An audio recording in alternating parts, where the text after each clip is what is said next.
আমরা আছি মধ্যম গ্রামের বিরিয়ানির জনক বলা যেতে পারে বিশুদার কাছে। বিশুদা সবে যা শাড়ি নিয়ে এলো। কয়লাটা কি নিচে যাবে? ওরে জিও, আচ্ছা কয়লাটা চলে যাচ্ছে। এটা আচ্ছা, আর মাটন তোমার 190।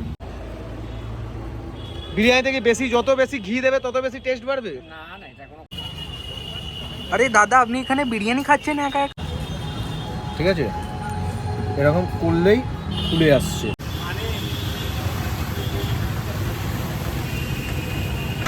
ওকে, ঘড়ির কাঁটায় 6টা বাজে। আমরা আছি মধ্যম গ্রামের বিরিয়ানির জনক বলা যেতে পারে বিশুদার কাছে। বিশুদা সবে যা শাড়ি নিয়ে এলো। একদম এই পাশে হচ্ছে মধ্যমগ্রাম স্টেশনের ব্রিজ, এখানে খাদিমের এখানেই কিন্তু বসছে বিশুদা। বাহ, আচ্ছা কয়লাটা কি নিচে যাবে? ওরে জিও, আচ্ছা কয়লাটা চলে যাচ্ছে। এটা আমরা প্রথমবার দেখলাম, সিরিয়াসলি তাই। আমরা দেখেছি এমনি লম্পোর মতন আগুন জ্বলে, কিন্তু এটা প্রথমবার দেখলাম। তা তুমি কি করো? এই একসাথেই করছো। আর তোমার নাম কি? আমার নাম গোপাল। গোপাল বিশু, যাক ভালোই আছে নামগুলো। ঠিক আছে চলো তাহলে এখন বিরিয়ানি কাটা স্টার্ট হচ্ছে।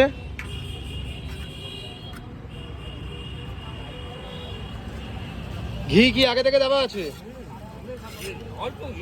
আচ্ছা, আর তোমার একটু বিরিয়ানির দাম বলে দাও। আমার দাম ওই 130। আচ্ছা আচ্ছা, আর মাটন তোমার 190। আচ্ছা চিকেন 130, মাটন 190। আমরা চিকেন বিরিয়ানি খাবো, 1 প্লেটই দেবে, কারণ আমাদের সকাল থেকে শুধু খাওয়া দাওয়াই চলছে। আর চিকেন আলু আর একটা শুধু মাটনের পিস, এমনি শুধু একটু দেখিয়ে দিও। হ্যাঁ ঠিক আছে, গরম গরম ধোঁয়া উঠছে। আচ্ছা এইটা মানে মাটনের? না, এইটাই ছোটটা। আচ্ছা ছোটটা মাটনের, এটা চিকেনের। পিসটা কিন্তু ভালো হয়েছে। পিসটা আপাতত দেখে ভালোই মনে হচ্ছে। এবার দেখা যাক বিশুদার। মাটন, আচ্ছা এই হচ্ছে মাটনের পিস, 80 গ্রাম। বাহ 80 গ্রামের মানে চর্বি তো রেয়াজি। হ্যাঁ রেওয়াজি। জিও, আমরা কিন্তু বিশুদার মুখ থেকে শুনবো মধ্যম গ্রামের বুকে। শুনে রাখ, সবাইকে বলছি, মানে তোকেই বলছি আর কি, মধ্যম গ্রাম। আচ্ছা এগুলো কিন্তু পুরো রেয়াজি খাসি একদম। মধ্যম গ্রামের বুকে প্রথম, আমি তো জানি না, মানে ভিডিওর মাধ্যমেই শোনা এবং তোমার মুখেই শোনা যে বিরিয়ানি প্রথম তোমার। এখন এত দোকান, একদম। কি বলবে এটা নিয়ে? আমি কি বলবো, আমার কিছু বলার নেই, আমি আমার মতন করে চালিয়ে যাচ্ছি। আচ্ছা মানে এই যে ধরো এত দোকানপাট হয়েছে, একটা কিছু তো এফেক্ট পড়ে।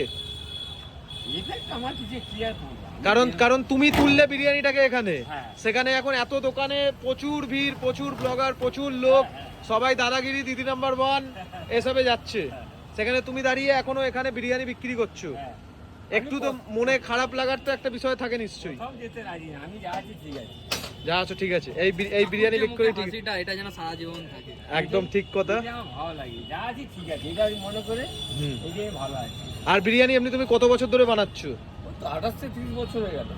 এখানটাতেই বসতে? না এখানটাতে না, আমার দোকান ছিল এই মধ্যমান ব্রিজের পাশে। আচ্ছা ব্রিজের পাশে। আর একদম প্রথমে যখন তুমি বিরিয়ানি বিক্রি করতে, তখন চিকেন বিরিয়ানি আর মাটন বিরিয়ানির দাম কিরকম ছিল মোটামুটি? তখন তো হাফ সিস্টেম ছিল। আচ্ছা, আমার চিকেনটা ছিল 18 টাকা হাফ। হ্যাঁ, আচ্ছা। মাটনটা ছিল 22 টাকা। আরে জিও, তখন মাটনের কেজি কত করে ছিল? তখন তো ছিল 110 টাকা করে। 110 টাকা করে কেজি। বাহ, তখন হাফ করতাম তো। হাফ।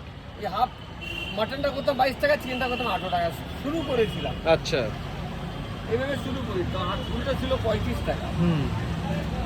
যাক ঠিক আছে, তাহলে আমাদের একটা চিকেন বিরিয়ানি তুলে দাও, আমরাও একটুখানি চিকেন বিরিয়ানি এবার খাওয়া দাওয়া করি। সকাল থেকে শুধু খেয়েই যাচ্ছি মধ্যমগ্রামে আজকে। দেখা যাক কেমন, কতটা রাইস থাকে, কতটা চিকেন থাকে, সব কিছুই কিন্তু দেখবো বিশুদার এখানে। আর টিস্যু পেপারও কিন্তু অ্যাভেলেবেল। আর এমনি চিকেন কষা পষা কিছু করো না? না কিচ্ছু না, শুধু বিরিয়ানি আর কিচ্ছু নয়। এই সোয়াগ নিয়েই বিশুদা এই দেখো কিরকম এখনো piece দেবো, আরে জিও একদম। নাকি যেটা leg piece দেবে- দেবে? লেগ পিস না, তুমি এই পিসটা দাও, চেস্ট পিসটা দাও। হ্যাঁ এটাও ভালো পিস ছিল, এটা কোনো অসুবিধা। হ্যাঁ আরে জিও, একদম চেস্ট পিস। চলো, একদম লম্বা লম্বা রাইস এবং ভিজে ভিজে রাইস, দুটো রাইসই যাচ্ছে। এপাশে কিন্তু লেগ পিসও পড়ে আছে। বিরিয়ানি থেকে বেশি, যত বেশি ঘি দেবে তত বেশি টেস্ট বাড়বে? না না, এটা কোনো কথাই না। কে বলেছে? যত ঘি দেবে আমরা তো taste দেখতে পাচ্ছি তাই, 1 কেজি 2 কেজি 1 বালতি 2 বালতি ঘি ঢেলে দিচ্ছে। না না না, আমি একদম অল্প দিই। আচ্ছা, আমি একদম অল্প দিই। একদম অল্প ঘি দাও, একদম অল্প। ঘি দিলে বিরিয়ানি হয় না। তাহলে ঘি বাদ হয়ে যাবে। আচ্ছা, এই হচ্ছে বিরিয়ানি করতে গেলে একটা যেটা চাই, কাঠের জাল চাই, আমার আচ্ছা। হাঁড়ি চাই, এগুলো মেনটেন করতে হয়। আচ্ছা ঘি দিলেই বিরিয়ানি হয়ে গেল। এটা আচ্ছা, আমাকে একটা কথা বলো, বিরিয়ানির গায়ে সবসময় লাল কাপড় কেন থাকে সেটা কি তুমি জানো? আমি জানি না, কিন্তু ওই জন্যই তোমাকে জিজ্ঞেস করলাম। এটা একটা পরম্পরা চলে আসছে। পরম্পরা, এর একটা গল্প আছে। হ্যাঁ, অবশ্যই গল্প আছে, যেটা আমি ইউটিউবে শুনেছিলাম, না, না, না, কিন্তু আছে, আমার এই আছে, মুহূর্তে আছে, মাথায় আমিও আসছে না। অনেক বিরাট বড় গল্প আছে। আচ্ছা, যাক ঠিক আছে, এখন কিন্তু সেই আপেল পেঁয়াজ কাটা হচ্ছে এখন। আচ্ছা, একটা কিন্তু এখানে মশলা গেল, এটা কিসের মশলা? এটা বিরিয়ানির মশলা, এটা গোলমরিচ থাকে। এটা বলবে না। এইটাই হচ্ছে স্পেশাল, না, স্পেশাল কি? এটাই স্পেশাল। ঠিক আছে। আরে দাদা, আপনি এখানে বিরিয়ানি খাচ্ছেন একা একা বসে? চলে এলেন কেন এখানে? হ্যাঁ, দাদা, আপনি জানেন আমি এখন কোথায় আছি? কোথায় আছেন? আমি আছি মধ্যম গ্রামে। হ্যাঁ প্রথম যে বিরিয়ানি বানিয়েছে হ্যাঁ বিশুদা, হ্যাঁ, তার বিরিয়ানি দোকানে। কি বলছে? 30 টাকা চিকেন বিরিয়ানি। 130 টাকায় এই চিকেন? মনে হচ্ছে দেখুন স্যালাড খাচ্ছি, এত পেঁয়াজ। ঠিক আছে, জোরে বলতে পারছি না, আর রাইসটা একটু কম দিয়েছে। 130 টাকা মধ্যে একটু কম। চলো এবার খেয়ে দেখা যাক। হ্যাঁ, দেখো একদম ঝুরঝুরে কিন্তু রাইস, ঠিক আছে, হালকা ঘি, হালকা চিকেন, হালকা আলু দিয়ে মাত্র 130 টাকা, যাতে ট্রেনের টিকিটও হবে না।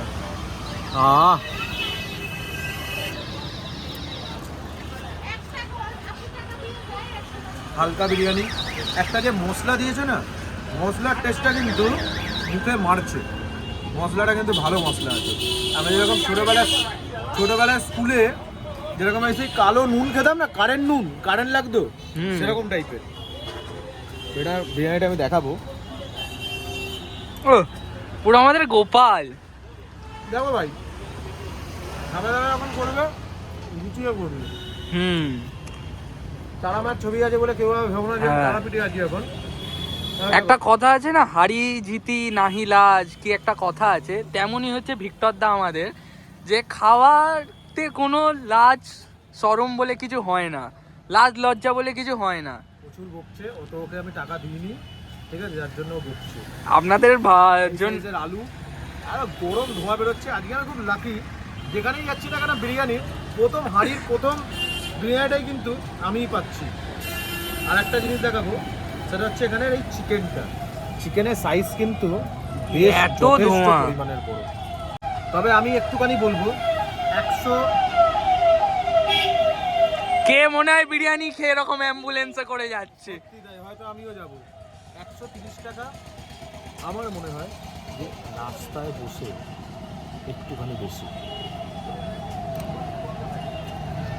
চিকেনটা দেখাবো, চিকেনটা দেখা, এই সাইজের চিকেন, ঠিক আছে, এরকম করলেই খুলে আসছে।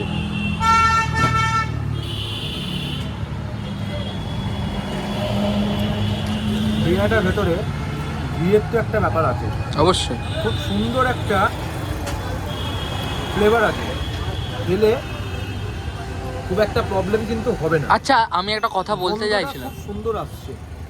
যেখানে কি কোনো কয়লার গন্ধ পাচ্ছ বা টেস্ট? একটা কয়লার যে একটা গ্যাসের টেস্ট আলাদা এমনি বিরিয়ানি মানে কাঠের জালে বানালে একটা তো নতুন একটা ইউনিক টেস্ট তো থাকেই, ঠিক আছে। তো ব্যাপারটা হচ্ছে সেটাই, এটা বেশি রিচ নয়, একদম লং রাইস, ভালোই, খারাপ না। একটা পুরনোত্তর গন্ধ আছে অবশ্যই। এটা আদিম মানুষদের, আগেকার দিনে আমাদের মা বাবারা, আমার দাদু দিদারা কী করতো, গোটা মশলায় রান্না করতো, সেসবের একটা আলাদা ঐতিহ্য আছে। হ্যাঁ, চিকেনটা দিয়েও বেশ ভালো। রাইস তবে এখানে একবারই, দুবার নয়। কেমন? খুব ভালো। বিরিয়ানিটার মধ্যে একটা মাটনের ফ্লেভারটাও কিন্তু বেশ অ্যাড হয়েছে। না, যেহেতু মাটন চিকেন একসাথে বানানো হয়, আমরা কিন্তু দুই ভাই একসাথেই খাচ্ছি একদম। কেউ যদি পার্সেল নিয়ে যেতে চায় এরকম বক্সে নিয়ে যাবে। আর তোমার দোকান সোমবার করে বন্ধ থাকে তাই তো? সোমবার বন্ধ থাকে। আর এমনি প্রতিদিন তোমাকে 6টা থেকে হ্যাঁ। রাত্রিবেলা মোটামুটি 9টা 9:30 10টা 11টা অবধি পাওয়া যাবে। হ্যাঁ। যতক্ষণ মাল আছে ততক্ষণ তুমি হ্যাঁ, আছো।